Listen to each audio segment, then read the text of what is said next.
This is the weekly review for the week of May 23rd to the 27th, as well as this week's Sunday preparation.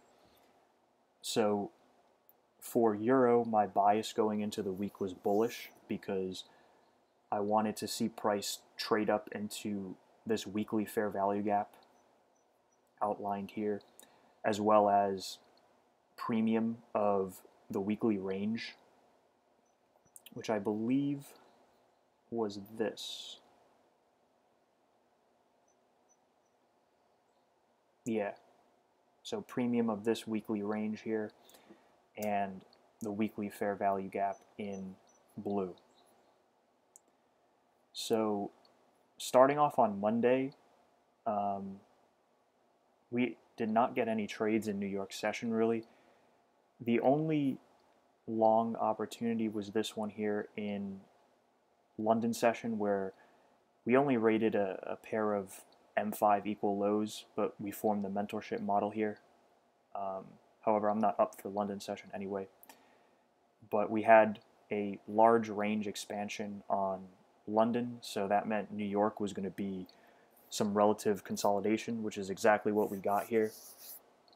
So there were really no trade setups on Monday.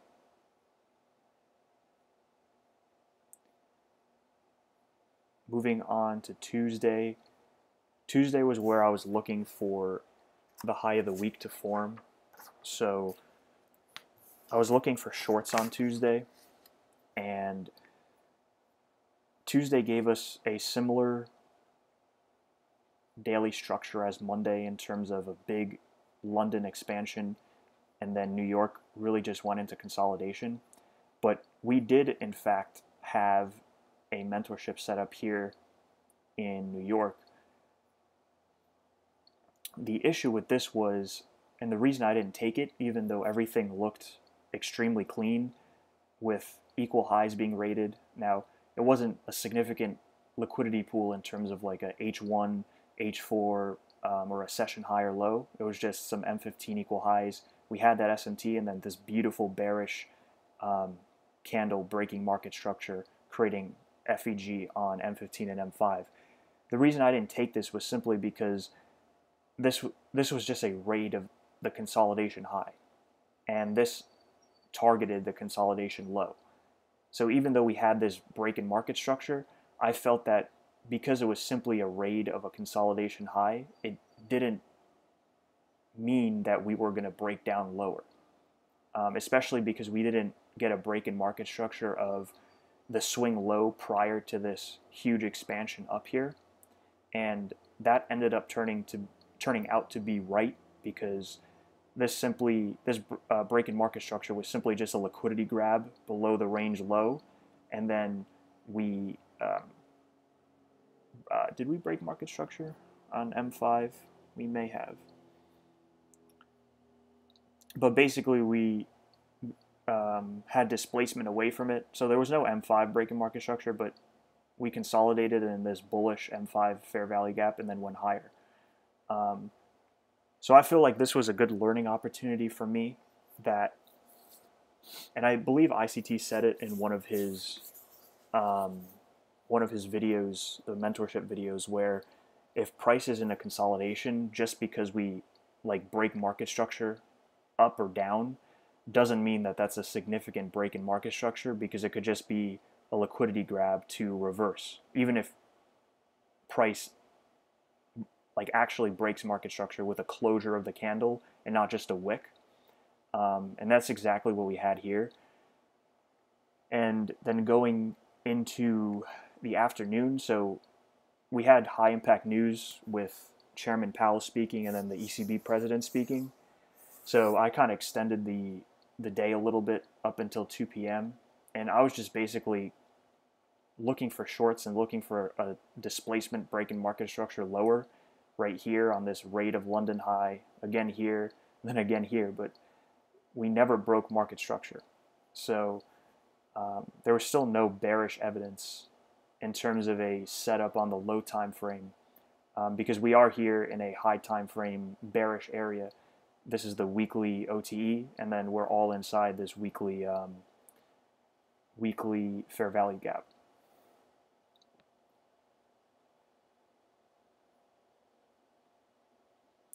So moving on to Wednesday on this clear chart here. Wednesday again, I was looking for shorts because now we had this H1 break in market structure here. But the thing was, there was really no clear PD arrays to short off of. You know, this is just a small H1 fair value gap here. And there was really no breaker up here in this area, so I really wasn't too sure what was going on. And I actually took a short on GU on Wednesday because I didn't see anything forming on EU. But what ended up happening was we rated Tuesday low with SMT into a H1 fair value gap and had displacement off of it here. And we formed a bullish mentorship setup coming back down into this M5 fair value gap, M5 breaker, but this was outside of session. So in terms of the logic for the weekly structure, I think that, and what I failed to recognize, because I feel like one of my issues in trading is I marry a bias too much.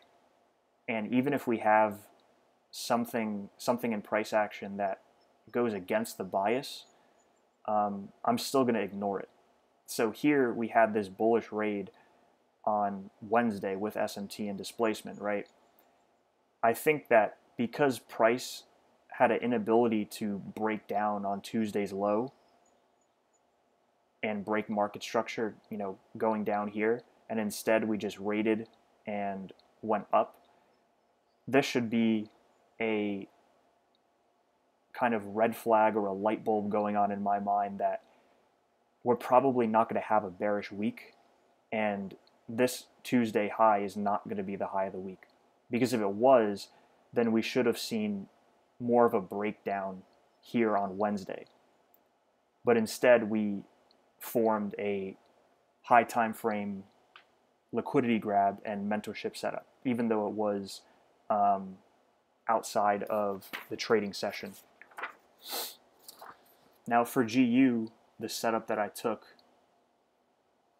it was simply because we had a raid on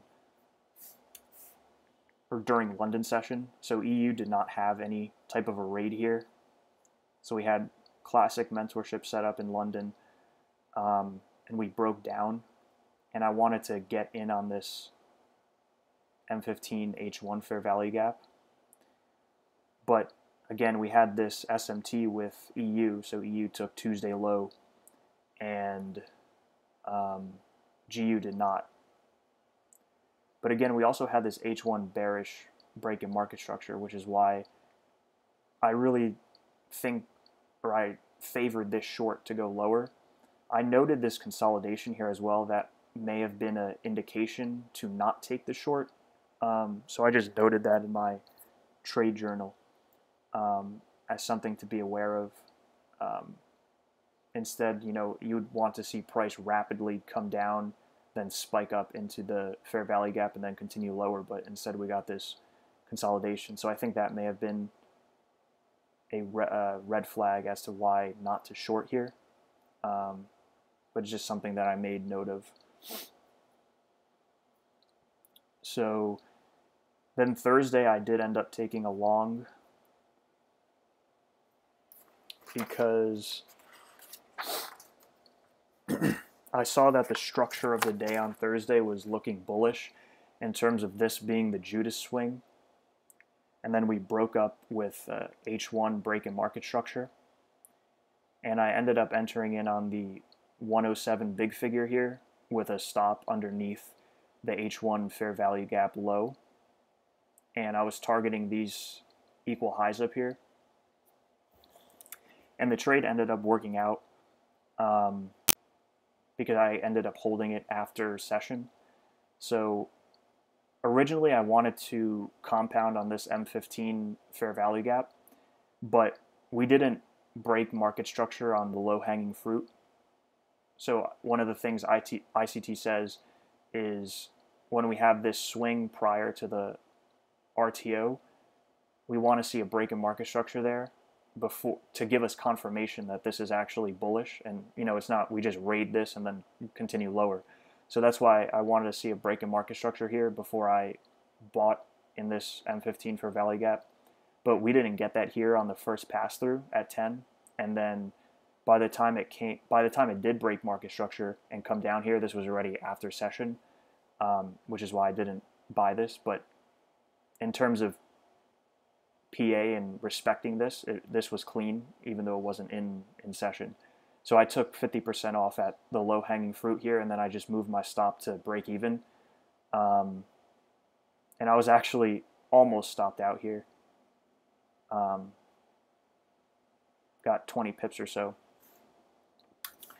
Or 2 pips, I should say, from my entry.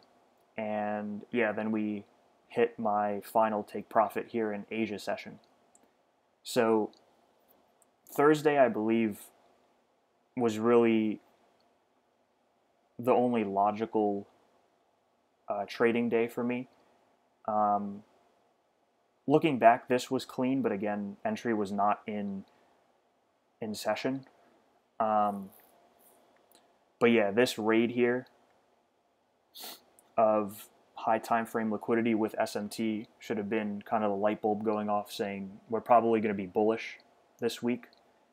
And then Thursday had that bullish structure with the Judas swing, taking out Asia low, breaking up, and then coming back down into the fair value gap. So this trade here logically makes sense.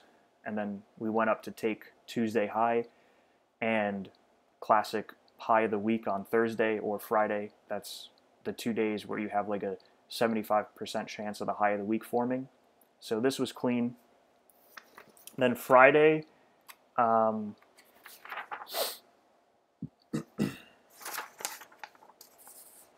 Friday I was looking for shorts again, just based on the weekly power 3. But the structure on Friday was not super clean at all because there was no like fair value gaps formed on the way down here. So I didn't really feel comfortable shorting on this H1 fair value gap because it was in discount and not premium of the daily range. So I did end up looking at GU because GU ended up rating the London high here, and we set up some relative equal lows down here, but there was no RTO for the short. It was too late.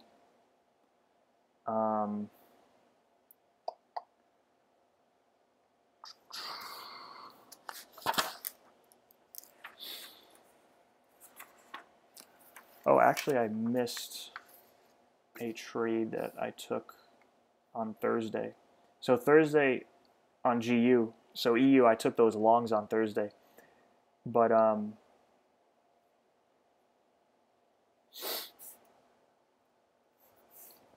was looking at GU for longs as well because I was seeing this original consolidation here as kind of like a market maker buy model.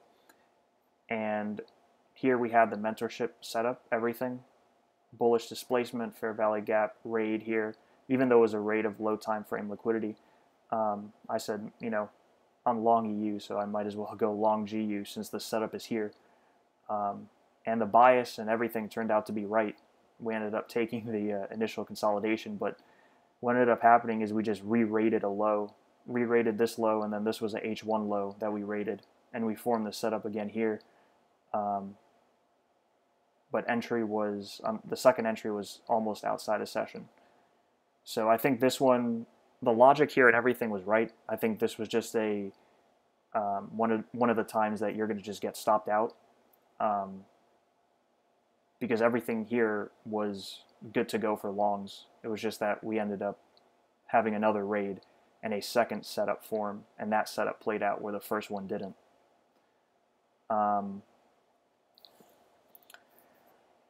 yeah, on GU on Friday, I was mainly looking for shorts here because we had that raid of London High, but we didn't get anything after this displacement break in market structure, and it was already outside of, or close to being outside of session, and it was a Friday, so shouldn't really expect much. The same thing happened with EU. So EU actually gave a long. Now we did have a SMT with a H1 raid here, but logically I don't know why you would take this, because the price was coming off of a bearish H1 fair value gap here. Yes, it was in discount rather than premium, but I still don't think if I saw this live I would be comfortable taking a long here. The short here was absolutely clean, but the reason I didn't see this was because I was focused on GU. GU had the raid of London High, where EU didn't raid London High, but EU had a short time or low time frame raid here with nice displacement and then targeting these equal lows here. So this was actually a beautiful trade on EU for Friday. So overall, it wasn't super clean of a week.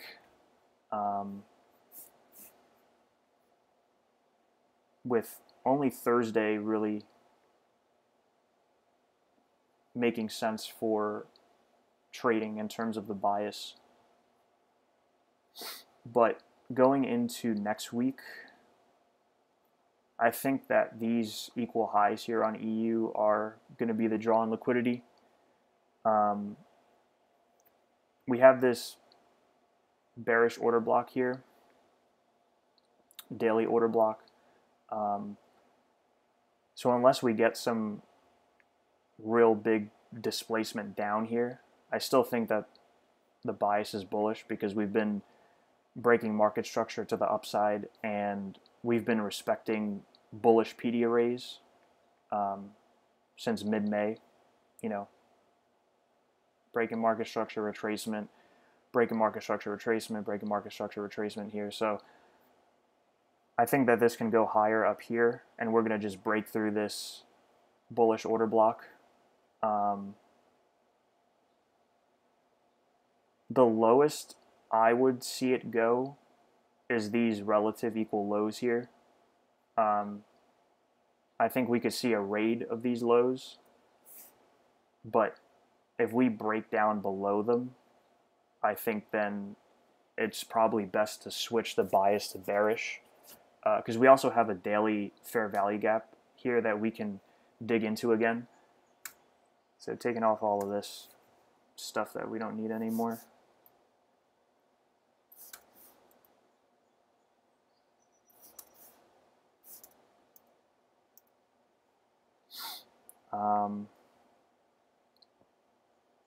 So yeah, we could hold this with the SMT, but I would still like to see these equal lows taken out. And then, as I said, that would if we have like a big significant bearish candle closing through these equal lows, then I think that would be time to switch bias, because price would be trading off of a daily order block and breaking market structure. But other than that, I just noted the significant liquidity, which was here and here. So even if we don't get down here and we just raid this and continue going higher, that could be a possibility. But yeah, my draw on liquidity is going to be these equal highs up here. And then GU is a bit similar, but we don't really have any liquidity here besides fair value gaps. So it's a little bit more ambiguous on GU. And then GU, I see these relative equal lows here that could be rated before going higher. So yeah, the bias on EU and GU is going to be bullish this week. And then quickly for NASDAQ, I think now we can see this market maker buy model play out since we've had now displacement inside this monthly order block and we broke market structure here. So hopefully Monday can be bullish as well, and then we form a daily fair value gap in here that overlaps with this daily breaker. So something like that.